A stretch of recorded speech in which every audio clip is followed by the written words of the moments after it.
Okay, let me just fix some things that may be in your head right now. The first one is, why are you just taking out the constant from the limit and putting it outside? You may say that. Or again, you may say, why, if they say that this is equal to 1, where are you getting this concept? Because we are only supposed to be using this idea. Well, let's use that. So let's fix those two things. So I'm going to go back here and I'm going to say, let's fix the reason why we bring 2 out, okay? This 2 is multiplying, right? So we can just say it's going to be the limit as theta goes to 0 of 2 times 2 theta over sine 2 theta, right? Now, if you're getting limit of two things multiplying, you can get their limits separately. So it's going to be the limit as theta goes to 0 of 2 times the limit as theta goes to 0 of 2 theta over sine 2 theta, right? Now, we can say that this is going to be, we can say it is going to be equal to the limit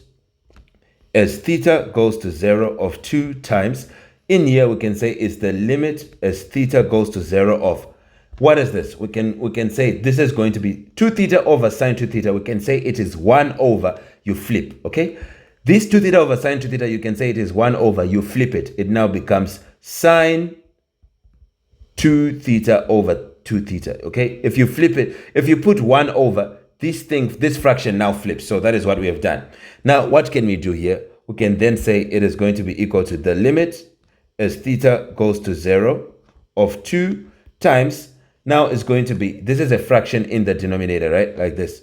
Okay, so it's going to be this whole big thing. So we can now say it's times the limit as theta goes to 0 of 1 divided by the limit as theta goes to 0 of sine 2 theta of sine 2 theta over 2 theta, right? Which just becomes, what's the limit as theta goes to 0 of 2? The limit of a number is a number, so it's 2 times. The limit as theta goes 0 of 1 is a number, so it's going to be 1 over. This limit, we have seen it, is this one, and they've told us that it's equal to 1, so it's over 1, okay? That's what we can do, which is going to be 2 times 1 over 1 is 2 by 1, which is just going to be 2, and here is our solution, and we would be done. So that is just to make sure everybody's happy. Now let's do the last one, which is part E.